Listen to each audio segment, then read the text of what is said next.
Let me share my screen one more time. In this picture, what we're seeing is different parts of where different things enter a plant. We went through this yesterday. You were pretty good, so I'm not going to go through that again. Now, this experiment, you can tell me what is the point of this experiment? What are we trying to see here?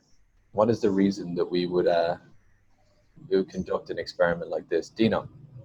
To find that plants take in water to survive. Yeah, awesome. Good job, Dino.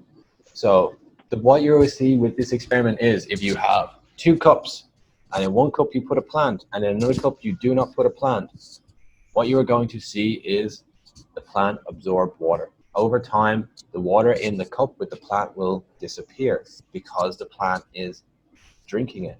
But if there's no water, or sorry, if there's no plant in the water, then the water is not going to move anywhere. So when you look at the two lines, we see that line A is a representation of how much water has been taken out. So we start off with 200 milliliters here, and line A goes down to about, say, 125 milliliters. We know that in 5 days, a plant absorbs 75 milliliters of water. However, if beaker B, because there is no plant, there is no way for the water to go anywhere other than maybe condensation, the amount of water left will be 200 milliliters, okay? So number one suits. Now, I asked this question yesterday. Why, look at line number 2. On day 1, it starts at 0, and at day 5, there's 200 milliliters. Why is this incorrect? Why is this wrong? Okay, Lily, why? Why is line number 2 wrong? Because at first the beaker B had 200 milliliters of water, but that one shows that they one have no milliliters than up to 200 milliliters. Yeah, awesome, good job. So there's nothing in there at the beginning. Now, if you are making an experiment, if you are trying to test something, what is something that you must do to make sure that the test is fair? Yes, okay, Monkey. What must you do to make sure the test is fair?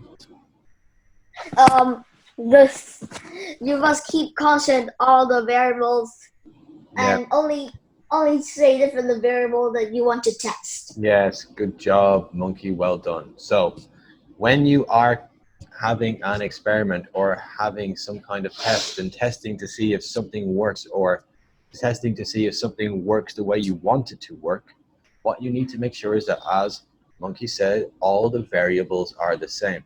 So look here, we've got beaker A and beaker B. They're the same beaker, the same type of beaker, same size, same width.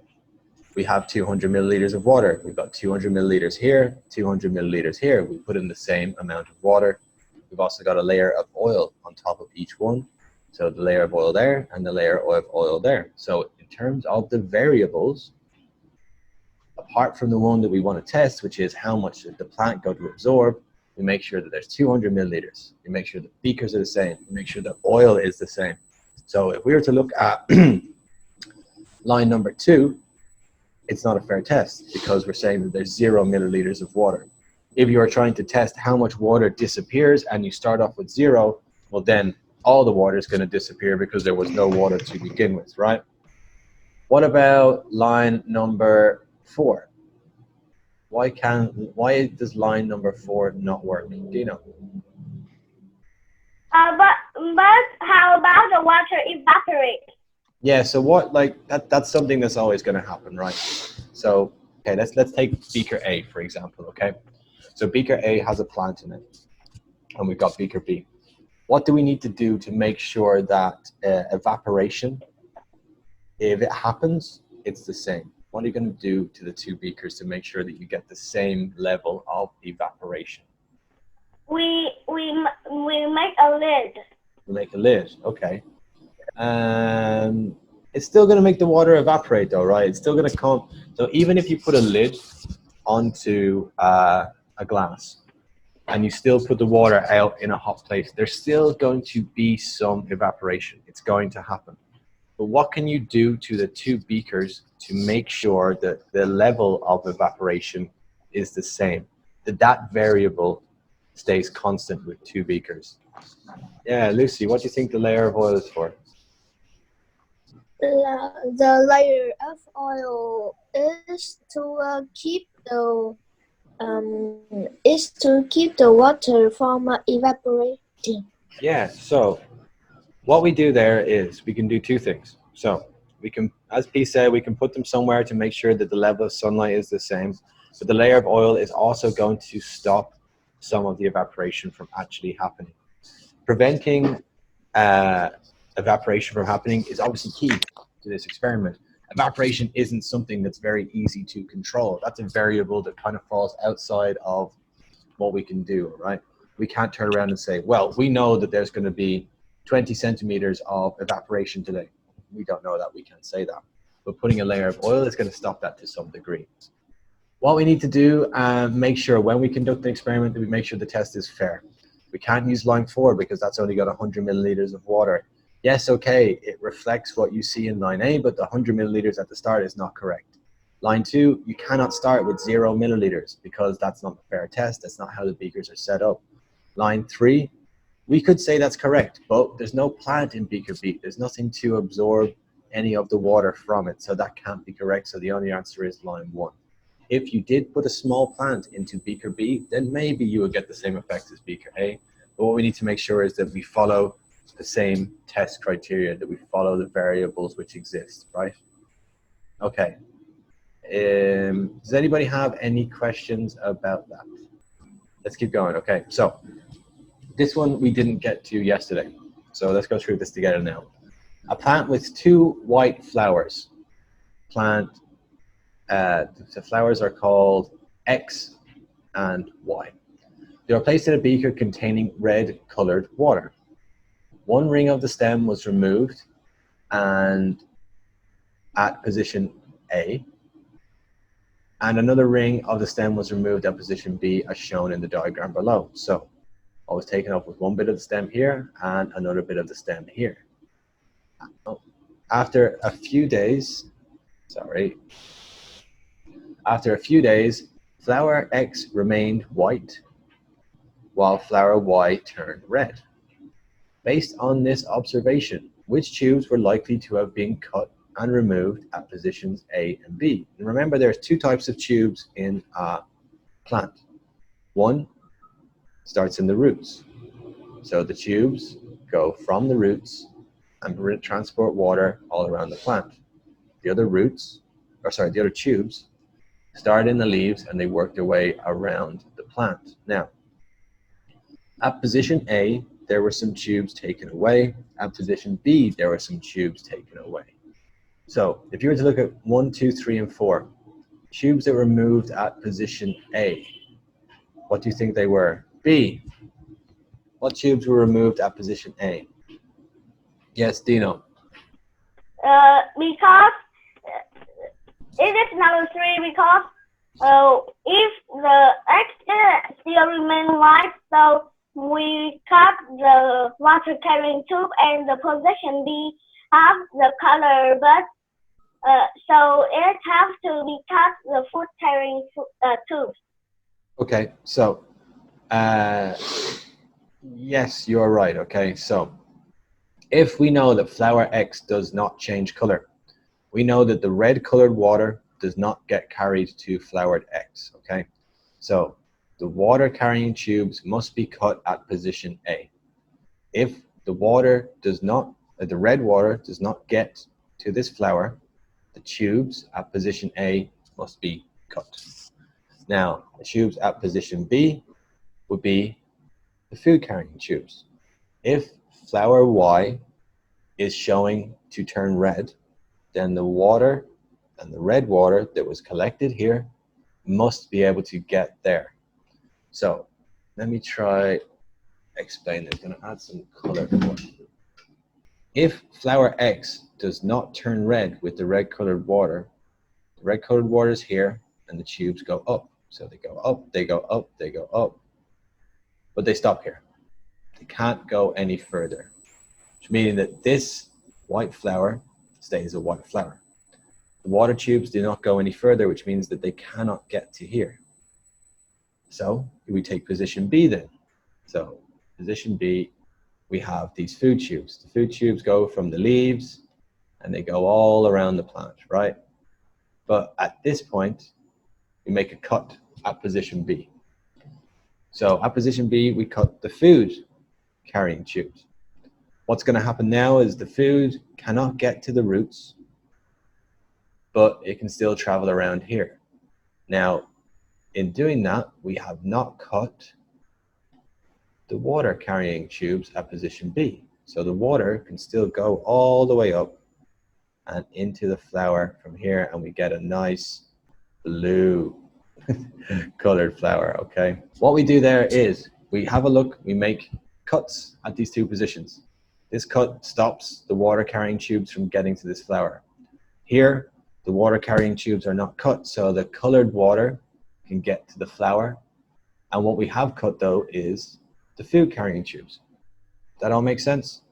So what's going to happen if we cut the food carrying tubes? What part of the plant is not going to get any food from position B? You can tell me what part of the plant will not get food. Lily, what part of the plant will not get any food now if we make that cut? Nothing. So look at the picture again. We have the food carrying tubes here, but at position B we make a cut so that the food carrying tubes stop. The root. Yeah, the root, exactly. So we're stopping the roots from getting food. When we make a cut there, the food cannot get down to the root.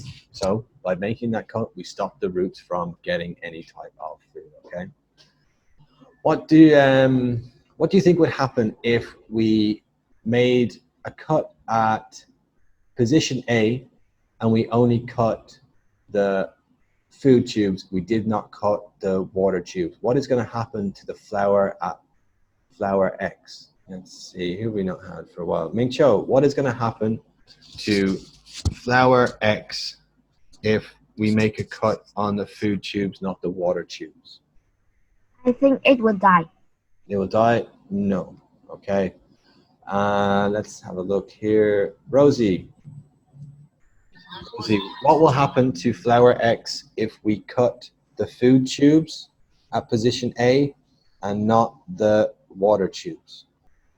The flower blue. Yeah, okay, so the flower turned blue.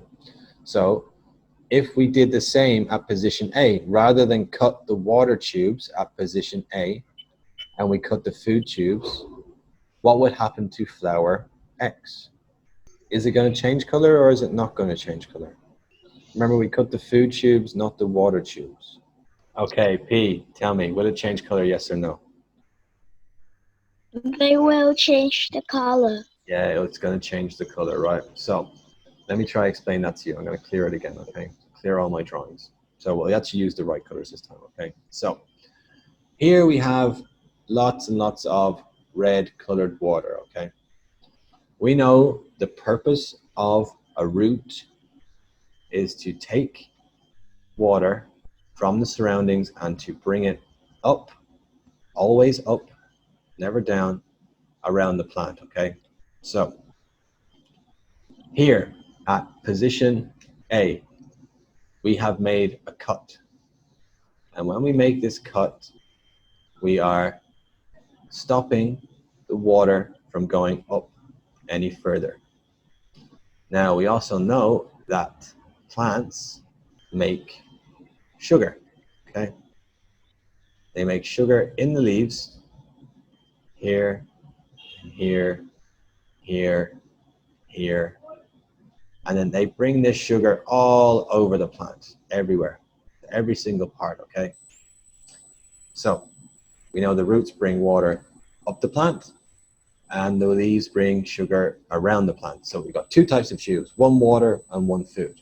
Now, in this experiment, what they have said is that what we'll do is we'll take this red water and we're going to see what happens. So it's going to go up the plant. But we're going to make a cut now. Make the cut here. so that it stops right there. So all here, you get the red water coming up the plant, meaning that this flower will go red, this leaf probably go a little bit red, and this leaf will probably go a little bit red as well. So everything below that line where the cut has been made will turn red because their water tubes are still working there. Now, let's get rid of all this. Bye, bye, bye, bye, bye, bye, bye, bye, bye, bye, bye. And we'll look at the food. So again, we have food here, food here, food here, food here, and food here. And then we go, wee, woo, woo, woo, fun, fun, fun, fun, fun, lots of food. Now, we say that we make a cut here so that we cut the food tubes. Now, the food tubes, remember, go up and down, they go around, meaning that this part of the flower and the plant is still going to get some food, but this part here, there's no food tubes left. So my question was, what happens if instead of cutting the water tube here, what if we cut the food tube here? If we cut the food tube, then water can still go all the way around the plant, meaning that flower X goes red, the leaves go red, flower Y goes red, and flower B goes red. So all of this will happen and occur if we make a cut here on the food tubes. Okay? Let's, hold on. We're going to go off now in a second. I'll send you a quizzes and you'll get the video as well. If you have questions, please let me know. You can ask away. I'm more than happy to answer anything you want answered. You get another quizzes for your homework. Lovely, good stuff. Good to see you all today, and I will see you again tomorrow. Bye-bye, everybody.